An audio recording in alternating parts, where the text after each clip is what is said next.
इस सुरंग के मुहाने के आगे खड़े होकर कोई नेता भाषण दे सकता है कि जब ये चालू हो जाएगी तो लाखों लोगों को इस पार से उस पार पहुंचा देगी।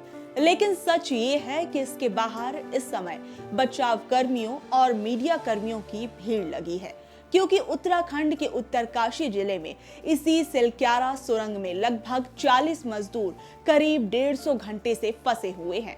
ये कंस्ट्रक्शन वर्कर्स इस सुरंग को बना रहे थे, जिससे एक सड़क निकलनी थी और इसमें मिट्टी धंसने से अंदर कैद हैं। नमस्कार दोस्तों, मैं शालिनी पांडे। इस हादसे को और इन वर्कर्स को सुरंग में फंसे अब 7 दिन हो गए हैं और उन्हें बचाने की कवायद की जा रही है। लेकिन इस बीच आम लोगों से जुड़ी किसी भी और खबर की तरह टीवी की स्क्रीन से खबर गायब है और अखबार के फ्रंट पेज से अंदर के किसी नामालूम पन्ने तक पहुंचा दी गई है।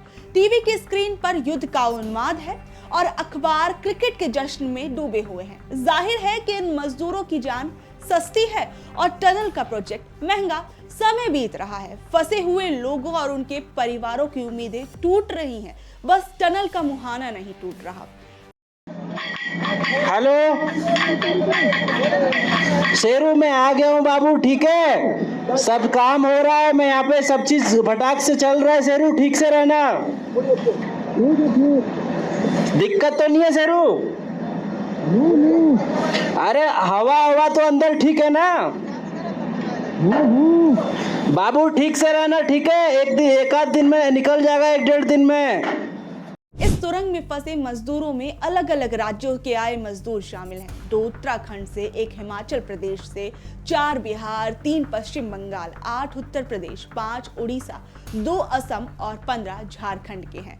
इस टनल निर्माण में फंसे अधिकांश लोग झारखंड, उत्तर प्रदेश, हिमाचल, उड़ीसा, बिहार, पश्चिम बंगाल आदि राज्यों के रहने वाले हैं। दरअसल इस रेस्क्यू ऑपरेशन में शुक्रवार शाम टनल में अचानक दरार आने की आवाज सुनने के बाद बचाव अभियान रुक गया और ड्रिलिंग मशीन में भी खराबी आ गई। रेस्क्यू ऑपरेशन में जुटे अधिकारियों ने बताया कि दुर्घटना स्थल पर दूसरा भारी ड्रिल विमान से भेजा गया और फिर से रेस्क्यू ऑपरेशन शुरू किया गया।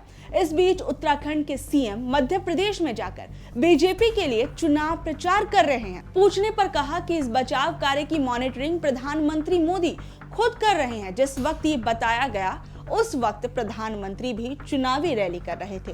पीएम अगर इसकी निगरानी खुद कर रहे थे तो अब तक पीएमओ से लेकर इसको लेकर कोई बड़ा बयान क्यों नहीं आया है कि लोगों को पता चल सके कि स्थिति क्या है। हालांकि ये तय है कि अगर रेस्क्यू सफल रहा, जो कि हम सब चाहते हैं, तो पीएम टनल पर जरूर जाएंगे और मॉनिटरिंग से रेस्क्यू तक शायद लंबा भाषण ना भी दें तो क्रेडिट तो ले ही लेंगे। माननीय प्रधानमंत्री जी लगातार श्रमिकों की कुशलता के लिए लगातार जानकारी ले रहे हैं, वो चिंता उन्होंने व्यक्त की है और पूरे घटनाक्रम को मैंने आदरणीय प्रधानमंत्री जी को बताया है और हम लोग पूरी तरह से इस घटना को नज़दीक से देख रहे हैं और मैं स्वयं वहाँ गया भी था।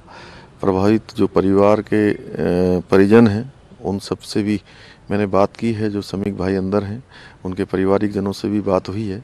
सभी वहाँ पर कुशल हैं और जो ह्यूम पाइप इत्यादि हैं टेक्निकल टीम उसको असेंबल्ड करने में लग गई है और जो भी समय लगेगा जल्दी से जल्दी जो है उनकी कुशलता से बाहर आ जाएं, इसी काम में हम सब लोग लगे हुए हैं। वैसे इस टनल को 4 धाम यात्रा की परियोजना के लिए बनाया जा रहा था। धार्मिक श्रद्धालुओं को सोचना तो चाहिए ही कि क्या इस लापरवाही से अगर इन लोगों को कुछ हो जाता है तो उनकी इस टनल से होने वाली यात्रा से पुण्य मिलेगा या इसकी पवित्रता हमेशा के लिए खत्म हो जाएगी।